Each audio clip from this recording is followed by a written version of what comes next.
Hey there, what's going on? Chris Cervantez, eHomes, coming at you with the monthly market update for the city of Glendora for the month of November.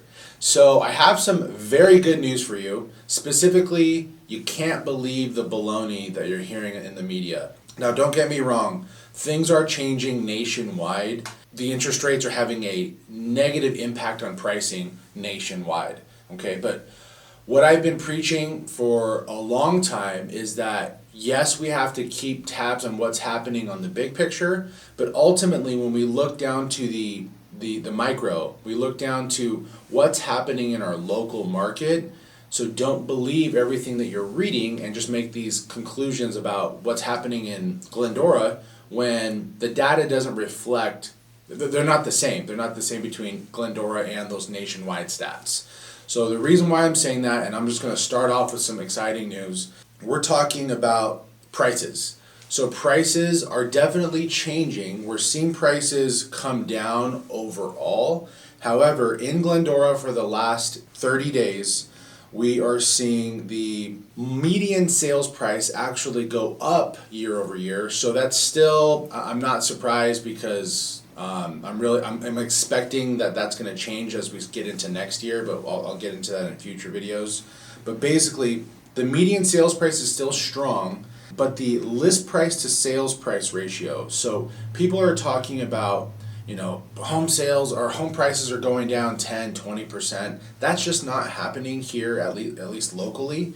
The list price to sales price ratio, I really think there's this great quote by Wayne Gretzky. I'm not a huge hockey fan, but the reason why Wayne Gretzky said that he always scored so many goals is because he skated to where he thought the puck was going. So that was like a Michael Jordan crazy quote. I think the list price to sales price ratio is predicting it's kind of where that puck is going. Because the list price to sales price ratio is showing that on average homeowners are selling their homes for 1.89% below their asking price in Glendora. So selling below the asking price, is that a good thing? Of course not. But it's not going 20% below the asking price. It's less than 2% below the asking price. So yes, if you overprice your house, you can expect that number to be very different. If we factor in what was happening last year versus this year, yes, there is a 5.69% swing. Last year, homes on average were selling a little bit over 3% above the asking price. Now they're selling a little bit 2% below the asking price. In total, that's about 5.7% below. That's a year over year swing. So is that a good thing? It is what it is. The numbers are changing, the market is changing. Rates right now are for exceptional credit, you're looking at low 7s. Low 7% interest rate, that's fixed, 30-year fixed interest rates above 7%. So what does that mean? That means that it's more expensive to obtain a mortgage, and a lot of buyers are now saying, look, this is no longer exciting, and they're opting for either not buying, which is dwindling the buyer market, the buyer pool, but nonetheless, homes are still selling. So the average days on market is up about 75% from last year. The average days on market is 35 days citywide. So it was 20 days last year, so it is climbing. The absorption rate, which is that temperature gauge that I was talking about previously, that's at 2.24. So that means there's 2.2 months of supply in all of Glendora.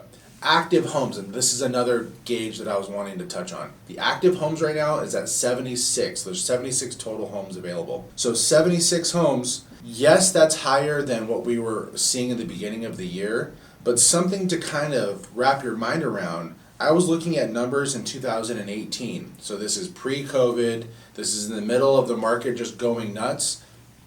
In December of 2018, granted I know it wasn't November, but December, we had 113 homes on the market. Today we have 76.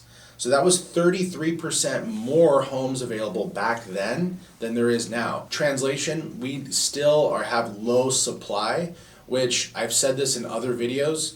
If you're a buyer, don't be fooled about what you're reading about, what you're hearing in the media. There aren't a ton of options for you to go out and purchase. So what does that mean? That the sellers still have control of what's happening. If the seller doesn't want to drop their price and the buyer isn't willing to step up to their price, then the market's going to stall, which is why the average days on market is going up. I know that was a lot, but I'm hoping you found that helpful. We had 40 homes that are in escrow. We have 29 homes that have closed in the last 30 days. That's down over 50% from last year. Not surprising due to the interest rates. The highest sale here in the last 30 days, beautiful French country style home. That was 713 North Vista Bonita Avenue, 5,600 square feet, 5 bedroom, 7 bath. It was originally listed for $2,298,000, sold for $2,223,000.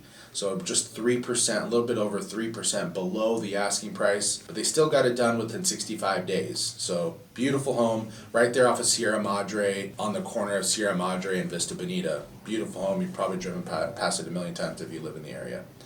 Lowest sale was 1180 Strawberry Lane. So this one was, again, a reflection of what's the truth of what's happening in the market, in that not all homes are selling below the asking price. This thing was listed for $499. Within 1 week, it sold for $530. So that was a $31,000 jump from their asking price. That was only a 2-bedroom, 2.5 bath. The kitchen was remodeled. It looked like they had some nice flooring, but the bathrooms were still original.